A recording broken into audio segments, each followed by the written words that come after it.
Hello. I guess I'm welcomed back. Uh, I feel so welcome back. I'm joking. I just got back from vacation, and I'm just gonna kind of go over cards that I pulled on vacation. Got a bunch of these cards at small businesses. One of them was Card Command. Pretty sure that's what it's called. Card Command in Kingman, Arizona. Shout outs to them. And then I went to. It was honestly kind of like a thrift store that just had magic cards there. I don't remember what that store's name was, but shout outs to them. That was actually in Ventura, California. So I'll start off with the cards that I got at Card Command. Yes. I think that these ones were just yesterday. They had a buy one, get one for $1. Yesterday, maybe the day before. I don't know. I was on vacation. All those days are just blending together. So I got a couple of hits throughout these cards. Honestly, nothing super special except for one that I'm really excited about. Culloden. There's Triumph Caster. That is really good for mounts vehicles. I do have a mounts and vehicles deck, but sadly it's green-white. So I can't really fit him in there. And that one's with Caradora from, Caradora Soul of Alacria, I want to say. And that was from Aether Drift. So this set, yeah. That being said, I do have a buddy who might be interested in it. Anyways, let's keep on going through these cards that I got the other day. 4th of July. It was on the 4th. I'll just say that. Afterburner Expert. Alright. And a foil Curse Cloth Wrappings, which is very cool. I have a zombie deck and a buddy with a zombie deck as well. Yeah. Then, let's see. I ended up getting 3 Dominaria Remastered set packs and a Foundations pack. I'll go through the Foundations one first. Kaito token or emblem and a ninja. Heck yeah. Lathril was that rare. I already have a Lathril deck and an extra Lathril, so it's not like I really need it. Baroque Uprising is always good. I really like Spectral Sailor, a 1-cost 1/1 flyer with flash. Oh yeah. An ability to draw a card late game, but it is a bit expensive to draw, but whatever. Let's see. Yeah, there's that. And one of these was the best hit that I got on the trip. I just saw it in this one, so this one has the best card that I got in the set. Or sorry, not in the set. I don't know about the set, but definitely on my trip. This one, it's also just full of good things, typically. Yeah. Draw a card, reveal it. If it's land, discard. Funny. Cycling land taps for black. It's always good.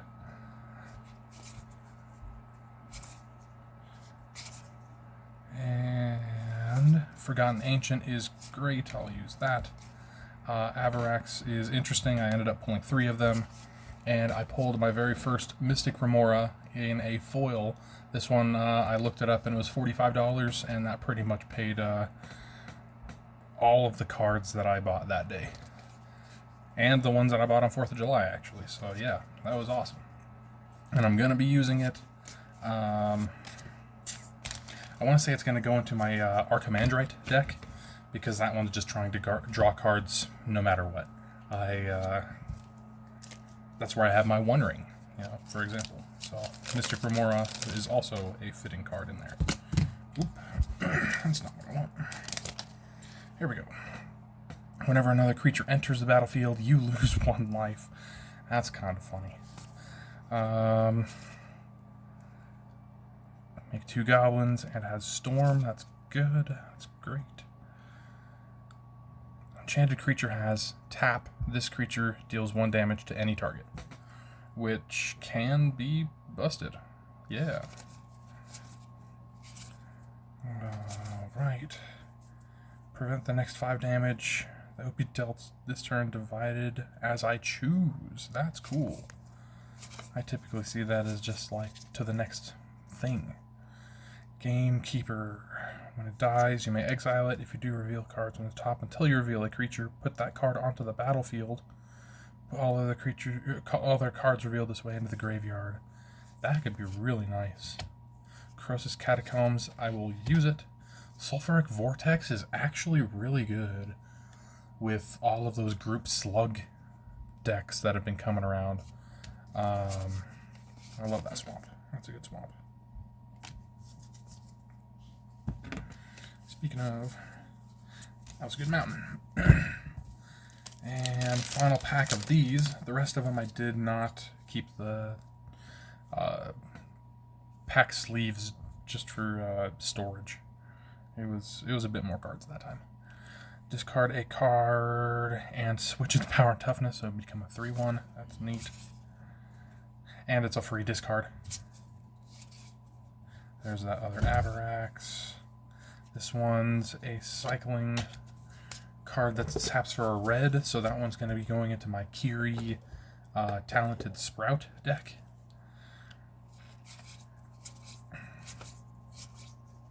All goblins get +1/+1. All goblins are black in addition. Black and zombies in addition. That's interesting. I'm not sure if I'll use it, but it's still just so interesting. Jund Lair. I don't actually know if I have... I guess if it's a rainbow deck. I don't think that I have many Jund decks. I do have a Henzi Toolbox Torre deck that I have been thinking about reviving, because I have been taking some good cards out of that deck to fuel other decks. Zira Arian, a 1/2 insect wizard legendary creature, which is neat. It is Jund. 1/2 flyer for Jund, tap it, target player draws a card. I don't actually know how I would use that. I don't know why I would use that. Unless I just wanted to have that in the deck. Late game way to draw. It's a 3 cost. I know that I was seeing Jund cascading a lot, so it could be cascaded into pretty easily. 1/2 flyer. It's interesting. It's very interesting. I got another one of those. And a sheep! Oh man, that's a new sheep token for me. I do use sheep. What is... It's Clackbridge Troll makes sheep for my opponents. And then I can have many ways of them sacrificing creatures. That's my mono black deck. I guess that'll go with my tokens. Alright, now next is this whole stack of cards. I just bought a whole bunch of cards from, let's see, it was $52 for the cards, packs, because a bunch of them were $5 or $6, so I just got a bunch of them. And yeah, let's split it like this.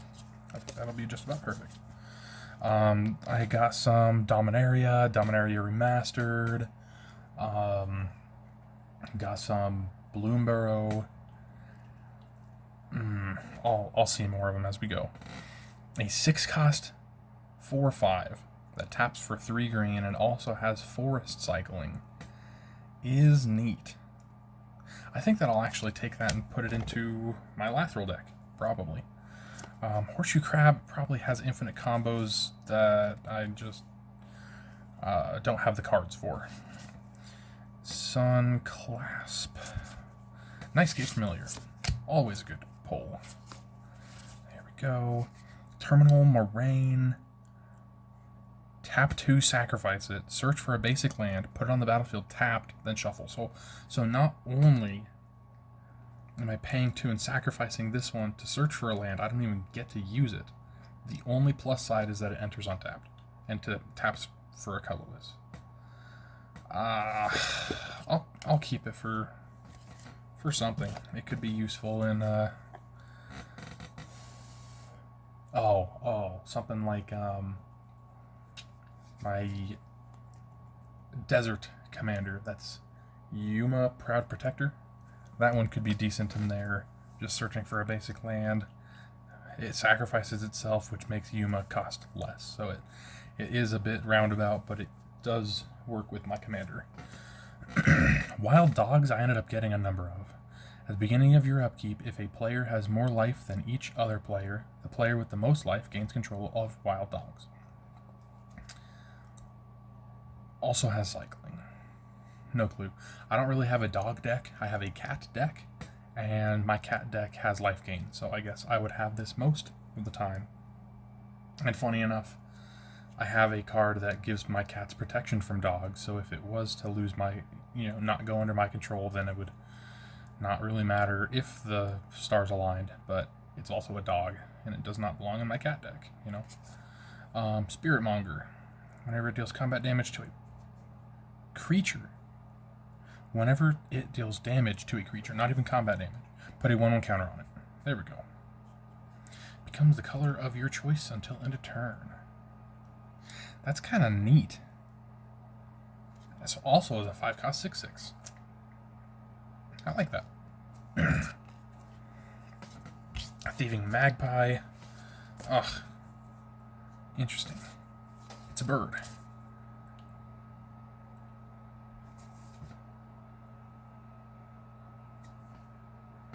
Get out of here, bug. Arcades Sabbath. I do have one already. And I've been thinking about making a deck around it. Bant is my favorite color scheme. But it's like, what do I even do with it? It's an 8-cost 7/7 flying. Beginning of your upkeep, sacrifice it unless you pay the 3. So you'd want to ramp like none other.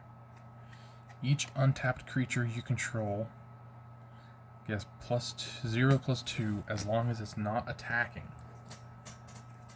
So blockers, but non-offensive. I don't know.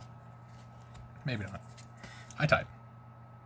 I just recently was seeing cool things about High Tide. Until end of turn, whenever a player taps an island for mana, that player adds an additional blue. Oh, I know right where that's going, and that's Siani and Elegeth partner commander, because that's just a mono blue scrying and flying and drawing and Sphinxes. Counterspell. Oromancer, Twisted Experiment, Symbiotic Beast. When it dies, create 4 insects, and it is an insect beast. I was contemplating putting it into my Zabaz. No, that's the other bug. Grist. I was considering it for Grist, because it's not only me milling an insect if that happens, but I could also reanimate it in that deck, or sacrifice it to do something. It's versatile. I'll think about it.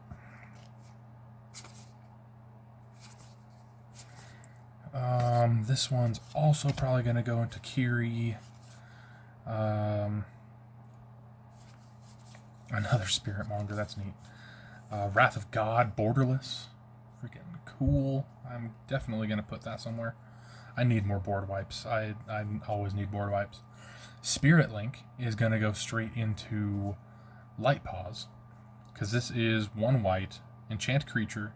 Whenever enchanted creature deals damage, you gain that much life, which is not... It's very similar to Lifelink, but because it's worded this way, it stacks with Lifelink.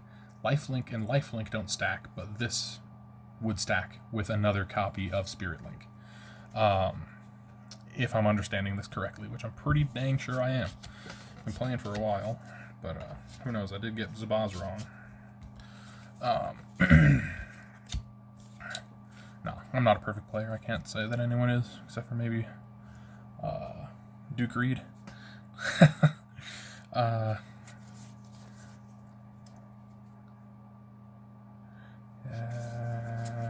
Deals 1 damage to any target. Also has cycling. That's neat. Obsessive Search. 1 blue. Draw a card. Has Madness, which is neat for like draw a card, discard a card. Turnabout. I actually have used before, except the turnabout that I own, before pulling this one, of course, white bordered. Yeah. Icy Manipulator is also fun, but it's a 4-cost artifact. Triskelion reminds me of Walking Ballista, except this one's a 6-cost. 1/1. Enters with 3 counters, but it is something where I know they've been showing off that Final Fantasy combo of like, okay, whenever damage is dealt to you, prevent that damage and give it a 1/1 counter instead, which would effectively just be, okay, I remove a counter, I deal it 1 damage, and then it gets a counter. But with hardened scales, then it would get 2 counters, and then just make it an infinite. I remove a counter to deal itself 1 damage, which gives it 2 counters, over and over and over again until you can just burn the entire table. So Triskelion is one of those kind of, I guess, substitute cards for that. Here's that other Wild Dogs, except it's that different art. Cool Mountain. Board. There we go. There we go. Rabbit. I'll go a little bit faster on these. I did pull a Gev. Heroic Epic, which I think is going to be awesome in my Pirates, Assassins, and Boats deck. Okay, let's see. Mind Spiral is neat. Art card of Salvation Swan. Yeah. I got a shiny Into the Floodmaw, Essence Channeler, and a regular Into the Floodmaw. So I thought that was cool in that one pack.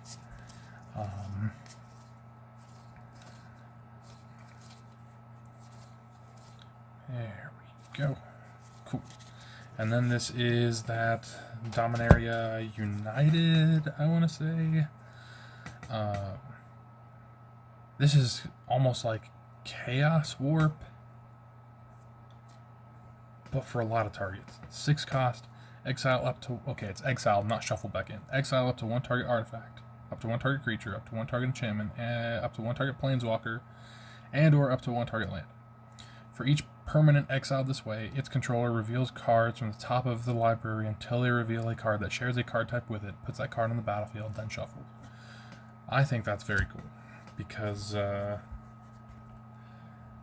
silly enough, it names Planeswalker. So my first thought is put it in a Planeswalker deck. Like, I have Commodore Guff, so that might go into there. It has a number of artifacts. It makes creatures. It would pretty much be, I make, artifact tokens, creature tokens, enchantments, possibly, lands, possibly, planeswalker, like some lesser planeswalker or one that's about to die anyways, maybe. That could be fun. Sengir, Konosuba, and it's also up to, so I could just choose a planeswalker, even though it's a 6 cost, so I probably wouldn't do that, but anyways. Continuing. 1 cost, 2 equip. Meteorite. I'll use that as a token for, or give my buddy a token for the Roxanne card. Yeah. Let's see. RVR. That's Ravnica. Here we go. Sack a creature to regenerate him. That's a sack outlet right there. Transmute for 1 black. I'm pretty sure Transmute is like you discard this card and then search your library for an artifact with 0 converted mana cost. It's either 0 or 1. It's definitely 0. It might include 1. I don't know.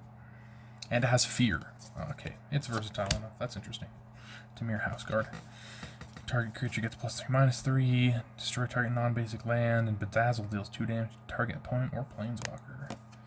Well, it's a rare, so set it aside. Demolish. Open the gates. Persistent Petitioners. I ended up pulling a couple of them, so I'll put those down. And I already own one.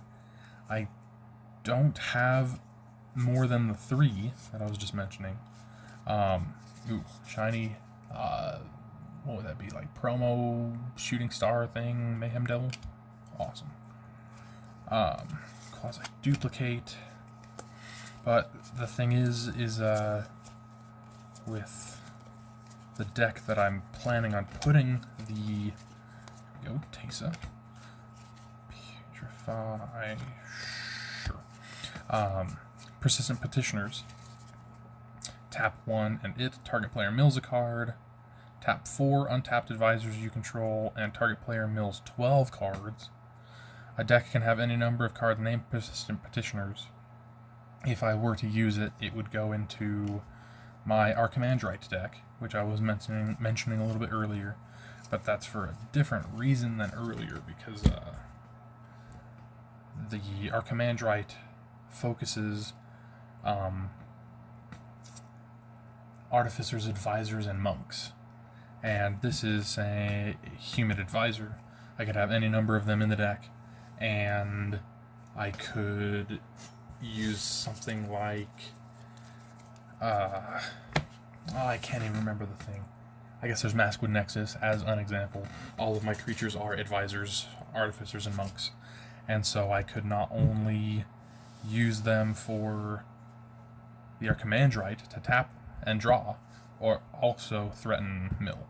It definitely could depend on board state, but I mean a 2-cost 1/3 advisor, pretty solid.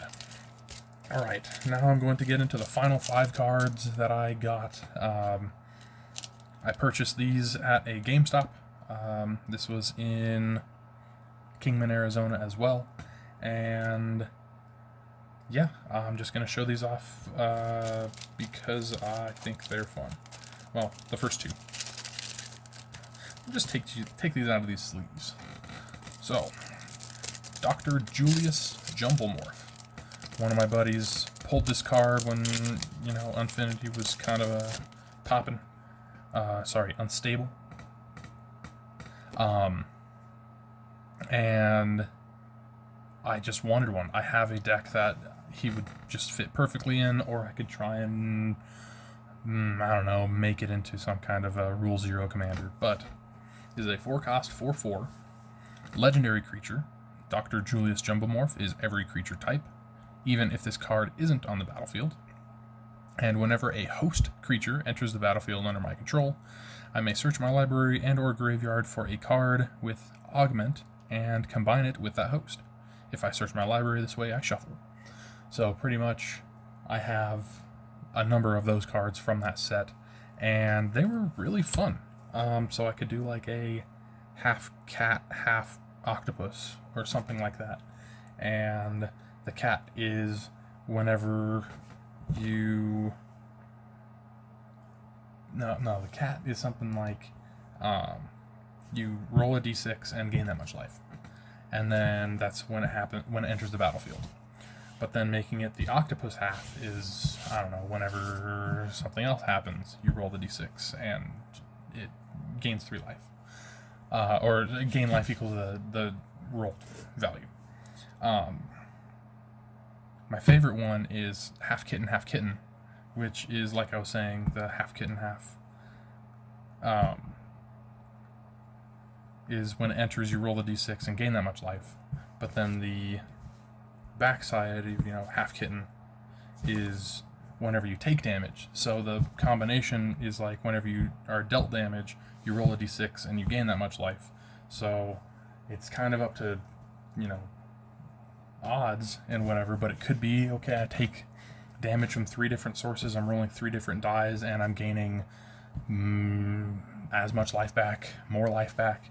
It's a really fun combination, and I would love to do something like that, but I kind of already have.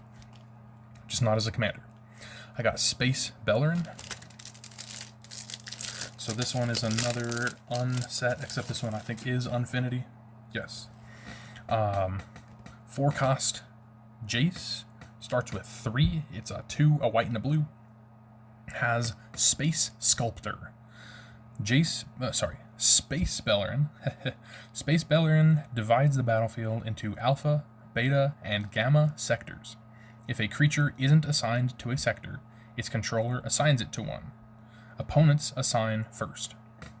So, effectively, if I get him out, the person to my left would choose. So yes, all of their creatures, if they weren't assigned to a sector, they become assigned to a sector. And it sounds like, for example, if he was a... what would that be? Oathbreaker commander? Something like that. Then if he were to leave and then come back, or even just other ways of him leaving and coming back, creatures would stay in the sector that they were assigned. So it can be a little bit interesting, if he just doesn't come back, they're still assigned to their sectors, but whatever. Let's continue. So, if a creature isn't assigned to a sector, its controller assigns it to one. Opponents assign first. So if I get him out and nothing has been assigned, then the person to my left assigns all of theirs, alpha, beta, gamma, and then their, next person, and then finally me. And then that means that I could kind of strategically be like, okay, none of you guys, or very few of you guys, chose this sector, so all of my guys are in this sector, which could be good, could be bad, but I'm the one who chooses. Either creatures in each sector can be blocked this turn only by creatures in the same sector. -1, put a 1/1 counter on each creature in the sector of my choice, or -5, destroy all creatures in the sector of my choice. I just think it's a very fun card, very fun mechanic, and I might just ask my friends if they're cool with me using it. Next is one that I actually gave to a friend. I built a friend a deck, really nice Menace commander, and then I realized that I gave him this card and kind of wanted to use it somewhere else. So it is a little bit bent because I think that it was a face commander. But this is Chishiro, the Shattered Blade. 4/4 for 4, so 2 a red and a green, for a legendary Snake Samurai. And whenever an aura or equipment enters the battlefield under my control, I create a 2/2 red spirit creature token with Menace. And at the beginning of my end step, I put a 1/1 counter on each modified creature I control. Now, initially, I know that I was thinking... I have a Hydra deck where just about everything is modified. So that one could be a place for it to go. And it's just kind of silly because I think I had a better idea of where it was going to be before I purchased him. I don't know. Definitely not a waste. It was only $1 or $2. Continue. And this one's a little bit bent, so I'm just going to flatten that out later. And with that being said, if you don't know, a lot of these cards, with this one, it is a bit of an exception because it's the foil cards really do bend a lot. The face cards of commanders are even worse about it. There's some of them that are even worse about it. So just as far as that goes, I don't think that it's going to be perfect, but heat and cold really affects how much it bends, which I can use to my advantage. I can use a little heater, just a tiny space heater that I have, heat up the card, bend it a little bit while it's malleable, and then set it on a cold surface. And doing that a couple of times typically brings it to almost unnoticeable. Yeah, I'll leave that as that. Next card, and this is 2 more cards, so I'll be hitting a little bit over half an hour. That's perfect. I got a 13th Doctor. Now this one I saw in a buddy's deck, and just that first part, that paradox part, which I'll read in a second, is almost the entire focus of my Kellen the Kid deck. So yeah, 1 a blue and a green for a 2/2 Time Lord Doctor. Paradox. Whenever I cast a spell from anywhere other than my hand, I put a 1/1 counter on target creature. Kellen, which is where this card is going to be going, is whenever I cast a spell from anywhere other than my hand, I cast a spell with equal or lesser mana value from my hand, or put a land from my hand onto the battlefield. Untapped. Yes. And then the bottom one, Team TARDIS. At the beginning of my end step, I untap each creature I control with a counter on it. Doesn't even have to be a 1/1 counter, but she helps with that. So yeah, I finally got one for myself, and that Kellen deck is honestly super fun. I'll probably have that one as one of the next ones I show off. And finally, this one I'm honestly super stoked about, because I've really tried to keep the deck that this is going in themed, and that theme is Lord of the Rings. So I purchased a Saruman, the White Hand. So this one, it's, I believe, also Lord of the Rings Commander, but 1 a blue, black, red for 2/5 Avatar Wizard. Whenever I cast a non-creature spell, amass orcs X, where X is that spell's mana value. Goblins and orcs I control have ward 2. I think that's freaking awesome. I honestly just have so much stuff in that deck that's just going to benefit from this one card. It really is just going to tie this deck together, and it fits the theme to a T. I am super happy about that. So yeah, I think that I'm just going to be messing with decks. I don't know if I'm going to record.